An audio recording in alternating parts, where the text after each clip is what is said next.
بسم الله الرحمن الرحيم الحمد لله رب العالمين بمن أندري كرو بونا فلا كوبي تشغودي بو ميلاتام يالاتون وي هيري واتي بتشغودي بو واتي كوني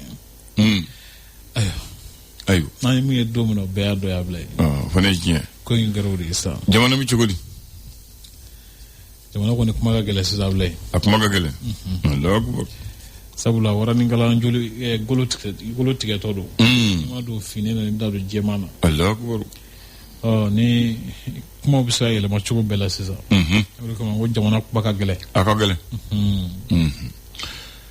mama Andre nam mama ko do kanama ko ni fini ko la ye kadaduji atege flala akorde se todo sino atege nyigile ndo ko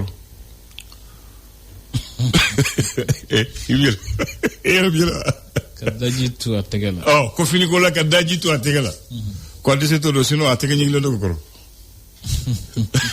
mule bi yele kudu mule etre bejila ne gla kadaji tu tege konna ayo lo nyana ma kono mo de se le kola abiki gono kuma do ka foko kodo afure ka so ta fure akilla bisa nya foti daji o to se ka fure ne trebe trendedi bisa daji gi tegala honga tege ji etre bi ji kono ka bo daji to fure blede kono wade wake adi dese namu agila nolo ye mɔgɔ sɔrɔ ala k'an kisi a ma i bɛ fɛn dɔw kɛ kuma dɔw ka sɔrɔ ni i fɛ ko min y'a fura ye ka sɔrɔ ta fura ye. Allahu dɔ fana ko ne ma ko e tɛ se ka fɛn dɔ bɔrɔ wo bɛ bɔrɔ mun na k'a fɔ ka taa kɔnɔ fɛn ti dɔ bɔrɔ wo bɛ bɔrɔ la ka fɛn k'a la k'a fɔ ka taa kɔnɔ ko tɛ se ka kɛ. O ye tiɲɛ kuma dɔ ko min tiɲɛnen don o tɛ se ka kɛ ka ko wɛrɛ dilan bilen.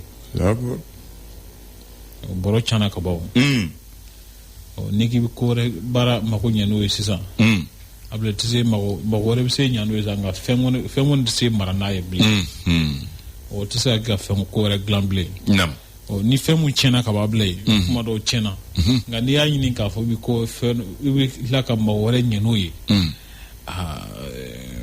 kuma do be ke gele ay ha abe gele sabula le ti ska mako nyable ko wo boro la kaba boro kan ga fene mine nam fo kan ga ke boro de kono ka se ku u taja nam walma ka se ku fara no kan o nga misali nyode kan ga kono walma malo walma tika otea odo o no kan ga ke boro kono sisa ni boro wore wo sogole ko boro wo sogole ko fen se ka mara kono tisiga abdara minga ma tisigo ke blew o ni ko ki ba bla wala halisa e chini kala de able o chendo ti lawli nyaali kama blu aywa ko ni jita minon kera nyinti ko jita ti kono o chen mu le biele nyindi o daga monala isa able no te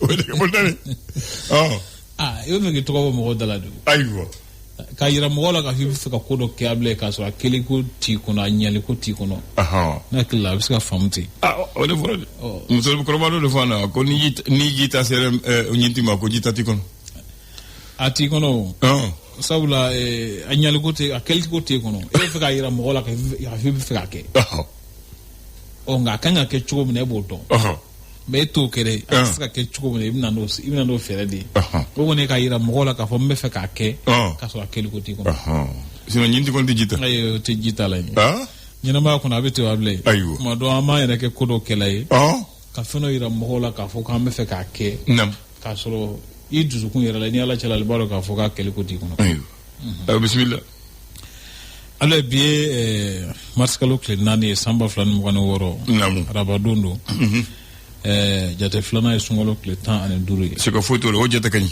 o tɛ ayiwa fasiribaw ye sɛbɛnni kɛ fasiri gafew kɔnɔ an bɛna lajɛ fɛrɛ tɛ fɔlɔ kumaba ka ɲɛfɔli dɔw kɛ mɔgɔw ka faamuyali sɔrɔ ko dɔw la bila ye tabarikala an b'a daminɛ le sɔrɔ faso ka fasiri o de ye gale a ko di ako tungarango ka lahalaw nyina bolu fero strategie ko kuma konnana ko amala kan seze ka se nyokondala je bado ma mi wele ko forum rapport national pour le forum mondial pour tundu nyoko kuma bay jembela jide konnana ka nyesi tungarango ko lahalaw ma dantel gafe bami mbo nyefo ko amala ka seze ka nyesi uma sungalo ni nga fo silamu ko sungalo ni kristo ko sungalo no ya ramadan karami able o min bi sina sisan ko mo folo munun borusi wala ka sabu ga kele nam kana anga jamana ka bo jamana wore kana ani munu were fona boranga jamana kono ka ta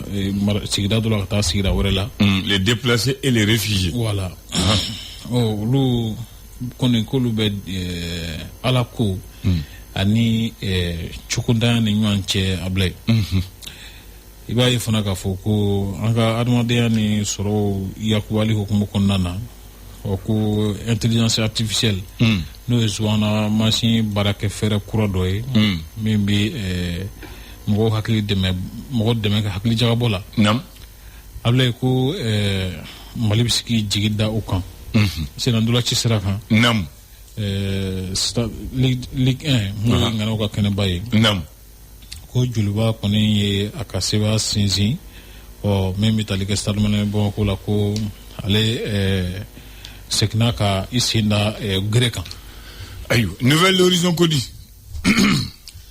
Sheriff Ousmane Madana Haidara nale ho conseil islamique nyamko baye ajira ka foko uba fe ben ani nyon famu ni nyon bonya ka to silamu nyon che ina fo akme korole chugumina nam anga sirabo ale ko sa nduru kofe ko sirabo la hala may ambotimne ko sisan film o ibaye fona ka fo lakana mbali ya ko mo konna na ko mo fa binganu balaka ke buguni siraw kan ani gawsira kan may o mira fana mitale ke telefoni wari ci telefoni siraw fe mouvement ne nam ale ko lu ka wari tasaro ni wari ci siraw bege fuye fo celiba so selfitini wati otison le dépôt ka way bi jela ki wërem noké ay na famo retrait transfert de move monnaie sont tous à 0 francs ne famo ulu ma fo way bi manga ke ulu boké ci mu manga ke aboke o kuma fle yenga kuma fle sawo ulu de wile wave no fe ka fo ulu boke fuli go maka ayer bu fuke no mo famu ablay ay no mo famu ça ayo ça abta ñini ga mu le kara otewa ayo laisse ko wili nambi tambiseo ni jamana yi nambi tambiseo aba fo mu manga ke ayer boke tam sabinyo deji sise fona fluten na sade awalo ye kuma famu deji sise ko kana ke no fona mga ke am na sisa mimi na ke kote olo ko seli nyekorle na ble ko funi kalalaw ble ko lu ko ni balaka woshi ko sobe sisa wallahi ka ubu woshi ka soro samana sebala ko kulo do bina sigi se amelo ko observatoire pour la paix ouais ole ko yalma ko nié dialogue intermalien ale ka barakelo blale krefe ka soro fuy manyana bo kula wa ale to ayo ni ngan tombe moto chwelo ale ko ma wulu fram nanu la bo ko adno la kana so wati bo fe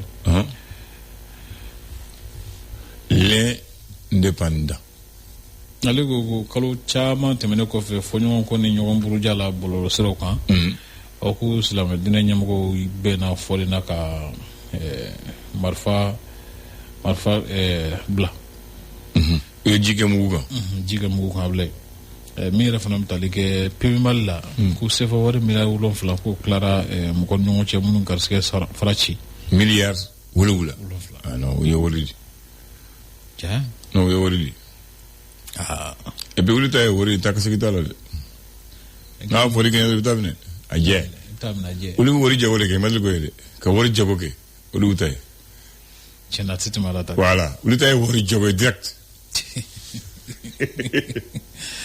Voilà la clé madame. Amiliaro bi. Ko sidoba ni kele asira la. Abla ko jatike wale kala bale bingani walula no kusube ka sira tige wa ko abike kuma be. Iba ifana ka foku armadunga bingani wale mun ni jiwa wale mun la sema ko ma jatike wale kala fe ko aku bala ka wara halsa sabula ko juwe kalo ka se décembre kalo temenema. Wale operasinya ba mukani shiki magulon flan bina ni wulo flabla Kabako cara ayo ala ka demo ke Sud Hebdo ale ko farafna konna na kuludo bala ka sigi kuna fundilo to wala na wele ko forum panafricain des médias wele ko josigilon asenji bere folo turla ba ko yanno kuluba ko Assimi Goïta jamana nyama ale ye avocat do kumbe minu ye wuli ka jɔ kɛ ka Mali lafasa yoma ka cour de justice la waati min na jira ka fɔ ko ɲagili minnu taara ka ɲɛsin ma n'o ye Amarigo ye kama kɛ sariya kɔnɔ minnu kɛra CEDEAO ni yoma fɛ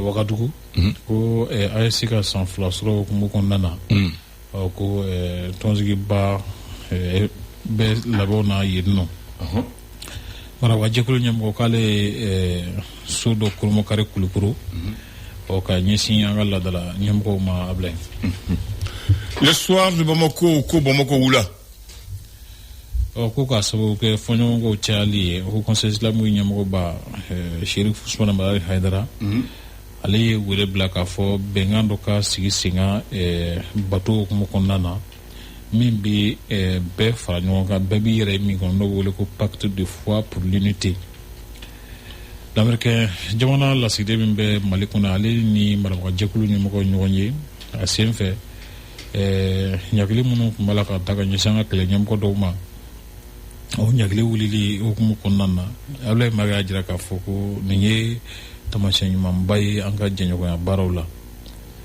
a jira k'a fɔ sefawari miliyari 1 ni miliyɔn 700 ko taayɔrɔ ko tununa sirakan taamako minisiriso la Madina Sisoko min ye minisiri ye ale ye ɲɛfɔli dɔw kɛ k'a jira k'a fɔ ko vérificateur ka dantigɛli gafe bɔra san 2023 ko baara min kuma bɛ senna mɔgɔw da k'olu y'o baara daminɛ juillet kalo tile 16 san 2024 o k'u tɛ sira kelen na Ablaye ayiwa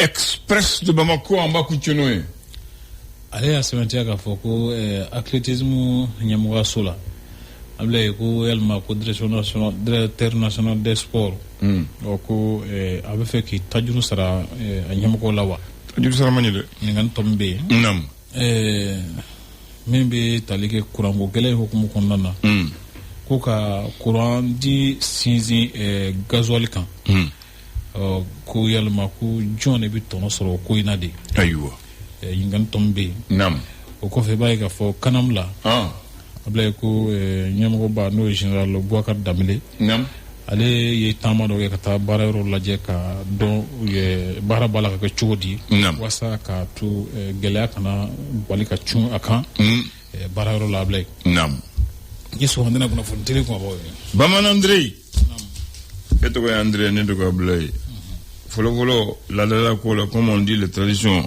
ko tɔgɔ tɛ di tan tɔgɔ bɛ di circonstance de la Bamanan na tɔgɔ n'a kɔrɔ don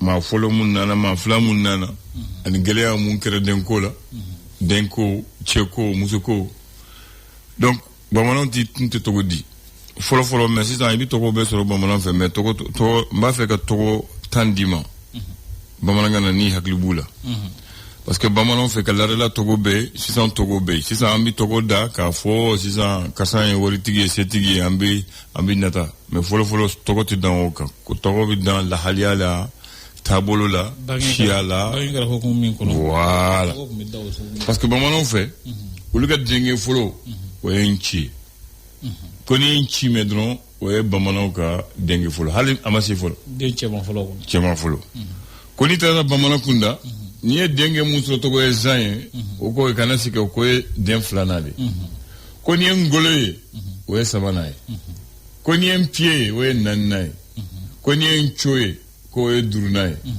ko ni en nyamame o ye orona naba ko ye wolowulena ko mpankoro o ye segina nomba o ye kononton togotan o ye tana tana ko ni ye bamanan fɛ ko fɔlɔfɔlɔ muso kelen bɛ se ka den 17 wolo muso kelen a b'u bange donc ni ye dɔrɔn ko kana si ka nin tigi olu ye den 10 de sɔrɔ o den 10 cɛman u tɔgɔ filɛ ka tugu ɲɔgɔn kɔ voilà a kun bɛ kɛ ten nka kun bɛ kɛ ten mais mun na a y'o bila sisan bon Ablaye nam ne bɛ se ka sababu fila ɲɔgɔn na fɔ diinɛ ko b'a la nam sabula diinɛ ko nalen o tɔgɔw tɛ kelen ye minnu ye diinɛ ko matarafa olu bɛ tɔgɔ ta u ka diinɛ sira kan ne yɛrɛ y'o dɔ ye n'o tɛ ne tɔgɔ tun man ka kɛ André ye nam a diinɛ ko hukumu kɔnɔna na ne tɔgɔ kɛra André ye n'o tɛ ne tɔgɔ ye Nci de ye Nci i y'a faamu a faamuna dɔw fana bɛ yen nɔ nam nataw cayara sisan nataw cayara dɔw ta ye nata ye dɔw ta tɛ nata ye dɔw ta ye jɛɲɔgɔnya minnu mana ja teliya dɔw mana ja olu bɛ denw tɔgɔ da olu la o bɛ bɔ laadala kadiri kɔnɔ ni ne ni Ablaye jɛra sisan ni jɛ jara a kɛra balimaya ye a kɛra sinjiya ye an ma tigɛ ɲɔgɔn na ne bɛ se ka e tɔgɔ da n den dɔ la o ɲɔgɔnna bɛ kɛ a kuma dɔ i bɛ taa sɔrɔ natalen don i la fana olu fana b'a la n bɛ se ka den tɔgɔ da la donc a bɛ bɔ laadala hukumu kɔnɔ ka na ni o sira ninnu ye sababu wɛrɛw bɛ se ka sɔrɔ a la mais ne fɛ ninnu ka ca la kosɛbɛ ko ni musomanin don ni ye ɲɛlen ye ko ye fɔlɔ ye ko n'i y'a mɛn ɲa o ye filanan ye ɲɛ o ye sabanan ye npɛnɛ o ye naaninan ye ɲinɛ sa kɛ ɲinɛ ouais duurunan o ye ze bamananw fɛ u ka laadala tɔgɔ la ko n'o tɛmɛnen ko tɔgɔw dɔw bɛ yen n'o fɔra olu fana n'u kɔrɔ bɛ ɲɔgɔn na soit gɛlɛya kɛra don ko la soit den ma sigi ka ɲa denw bɛ taa ni ka segin kɛ donc bon caman tɛ taa ni ka segin faamu ou i b'a sɔrɔ mɔgɔ mun gɛlɛyara a ma denkɛ sɔrɔ taa ni ka segin hakili la an k'o fɔ mɔgɔw ye ka faamu a bɛ n'a fɔ sisan ni muso jiginna a bɛ se ka kɔnɔɲɛ 2 3 tugu ɲɔgɔn na denw tɛ sigi a bɛɛ bɛ se ka kɛ cɛ ye walima a bɛɛ bɛ se ka kɛ muso ye mais u tɛ sigi n'o sugu kɛra a bɛ fɔ ko den bɛ ka taa ni ka segin kɛ o tɔgɔ de i b'a sɔrɔ cɛfin cɛjugu cɛjan ɲamakɔrɔ ɲamantɔ filifɛn sunsunba falikɛ balakɛ donc i b'o sɔrɔ u la voilà n'o yɛrɛ dɔn i b'a fɔ et puis a fɔra ka n'aw fana kɛra n'o tɔgɔ dara la a ka ca Ala n'a ka sebaya la o den bɛ si sɔrɔ a bɛ tɔgɔ sɔrɔ a bɛ kɛ kotigi ye o ko ten tiɲɛ don i b'a ye fan caman fɛ den sugu tɛ to kɔ dɛ a tɛ to kɔ n'a tɔgɔ sugu dara sabula a nana cogo min na tigɛ kelen don a la k'a fɔ k'a tɛ balo i b'a dɔn tigɛ kelen don fɛn min na Ablaye n'i bɛ jija o de bɛ la kɛ sinsin bere ye hakili la den ninnu ka sankɔrɔta ye o cogoya ninnu de ye ko dɔw fana bɛ yen tɔgɔ 2 don i b'a sɔrɔ musow fɛ i b'a sɔrɔ cɛw fɛ ɲamantɔn o b'a la fili b'a la sega b'a la kankun b'a la adama b'a la i b'a cɛ n'a muso sɔrɔ kɔniba fana b'a la kɔniba b'a la ko i b'u cɛ ni musoman sɔrɔ hadi b'a la bon ko ni layidu taara ka ban o layidu tɛ wuli n'a fɔra ni den n'a wele a bɛ kɛ ni tɔgɔ ye ko ni Ala kɛra cɛ ye o b'o tɔgɔ n'a kɛra muso ye o tɔgɔ bɛ da la o ye layidukanw de ye voilà o ye layidukan ye filanin tɔgɔw fana b'a la sabula filanin tɔgɔw fana bɛ danna fɛ yen cɛmanw Fuseni Lasinɛ ni min bɛ tugu filaninw na tɔgɔ dɔw fana b'olu la hakili la Konma bino la siɲɛ caman. Konma b'a la. Awɔ. Donc o bɛɛ ye taamasiyɛnw ye k'a fɔ ko n'i ye den ye dɔrɔn k'a fɔ karisa tɔgɔ ye nin ye. Tuma dɔ n'i bɛ taabolo dɔn i b'a dɔn k'a fɔ ko min don. Voilà. Awɔ. Bon o de bɛ n bolo ka fɔ ye bi. Tɔgɔ de kala. E de ye bamanan ne ye kɔrɔbɔrɔ ye. Ah. O don. O tɛ yan. N'an bɛɛ ye kelen. Voilà. Donc bɛɛ ye kelen. Donc n ci. I ni ce ni baraji. Ala ka dɔ wɛrɛ yira. Ami ya Rabbi. Kan bɛɛ. Awa.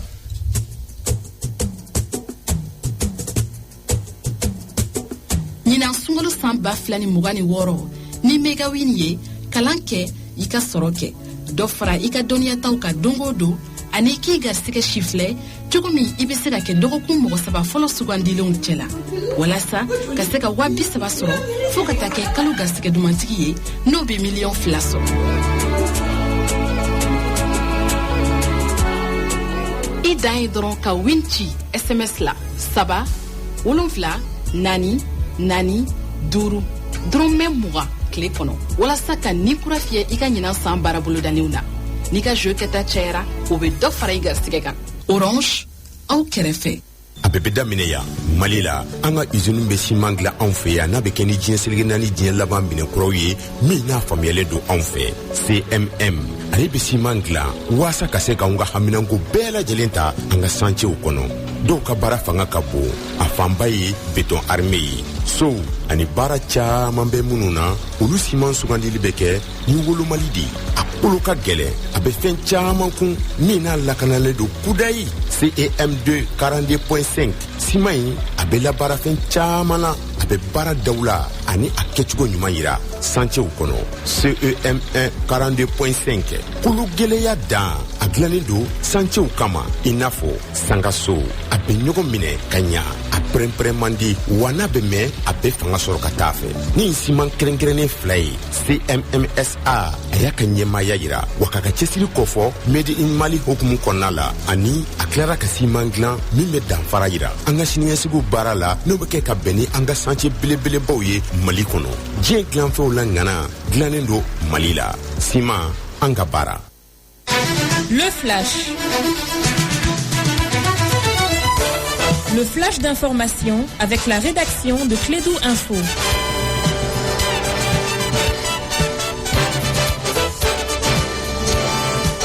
Vous suivez Clédou, c'est la fin de la première partie de la matinale. On va boucler avec le flash d'information et une présentation de Bakary Sissé. Merci Abdoulaye. Bonjour à toutes, bonjour à tous. Bienvenue dans ces flashs d'information. Le prix de la viande s'envole sur les marchés maliens à Bamako et à l'intérieur du pays.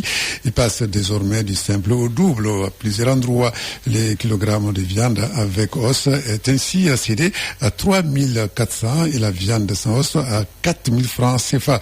Du jamais vu, selon les bouchers et les clients. Une augmentation donc des acteurs de la filière bétail viande à l'exportation du bétail, mais aussi la crise sécuritaire. Chouala Bayaya Aïdara, leader religieux et proche du tyran, il agit vivement aux frappes militaires en cours et menées par les dieux États-Unis, Israël contre l'Iran. Les guides religieux condamnent ce qu'ils qualifient d'agression et demandent à ses fidèles ainsi qu'à la communauté musulmane de multiplier des doigts ou les prières en faveur du peuple iranien en vue de la préservation donc de la paix et face donc à l'escalade militaire.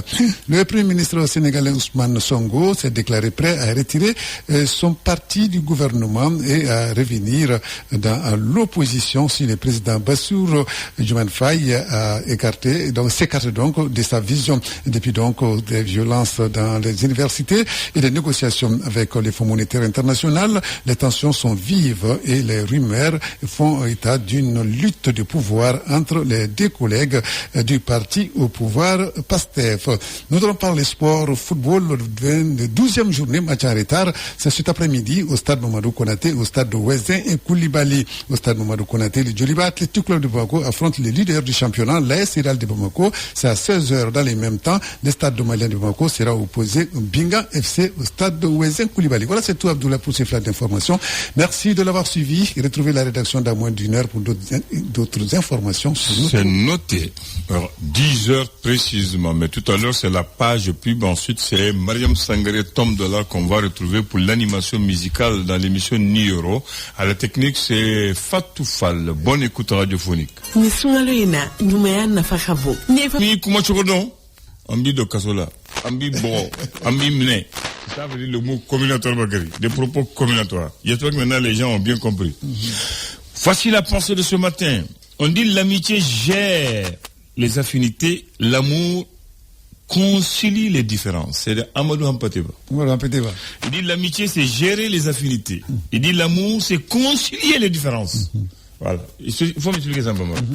Explique-moi ça, Bamara. C'est titre là, il y a Ndogoni ngale ni nyoro alwe npam ko sore joni babu ale na mara pate begele voilà ale ta nyoro jaw ale ba nyedo on peut expliquer pour ngala donc voilà je reprends l'amitié c'est gérer les affinités il dit l'amour c'est concilier les différences. Très bien. Donc, il y a les mots directs, les mots justes là. Ah, il a les mots justes. Pour expliquer ça. Ouais. Alors, pour la date, on va prendre, nous sommes aujourd'hui le 4 mars de l'an 2026. 4 mars. Le 4 mars 1994. C'est à Bamako quand même. 94. Ouais. 94, attends bien. Ah, je vais donner un nom. Le vrai nom du gars, je vais voir si tu le reconnais. Après, je donne son nom le plus célèbre. Est-ce que tu as déjà entendu parler de Seydou Nourou Doumbia? Seydou Nourou Doumbia, ça c'est son vrai nom. Chris Edouard. Voilà. Son vrai nom de naissance c'est Seydou Nourou Doumbia, mais tout le monde le reconnaît par le sobriquet Chris Seydou. Le roi du Bogolan.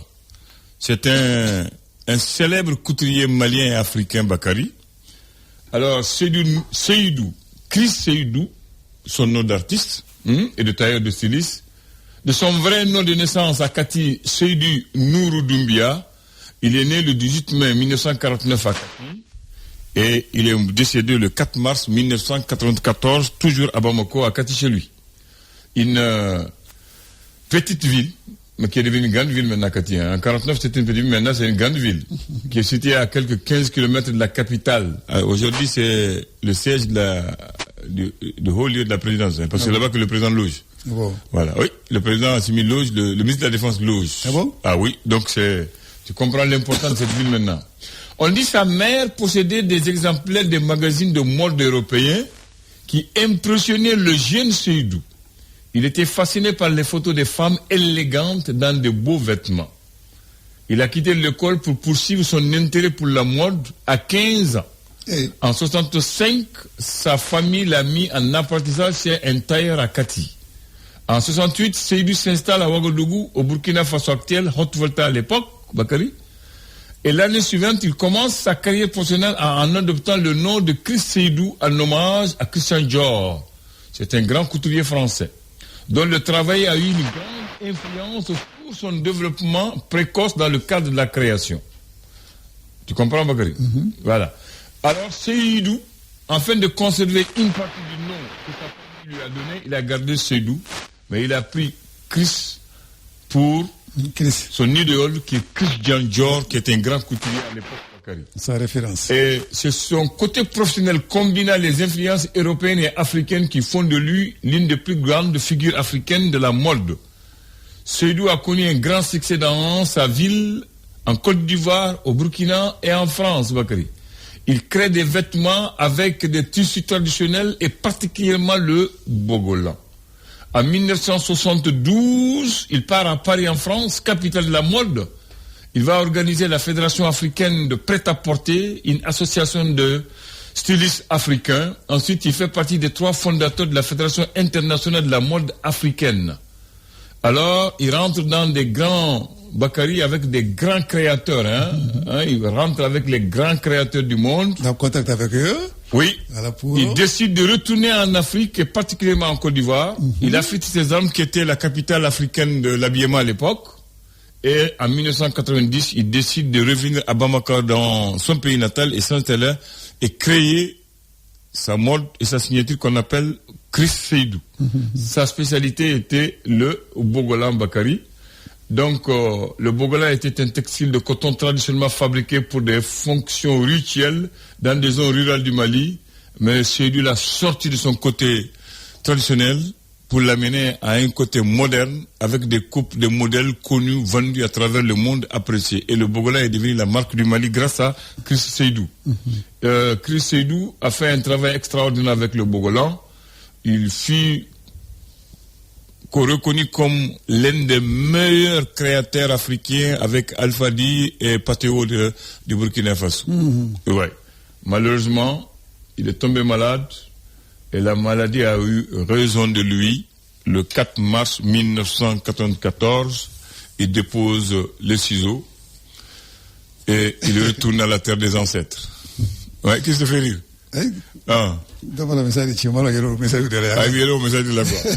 Voilà ce que je devais te dire aujourd'hui par rapport à Chris Seydou, donc paix à son âme. Ouais. En tout cas, il a lancé ce qu'on appelle l'amour chez nous également, avec les Bogolans surtout. Absolument. Valère Badoual Abdoulaye.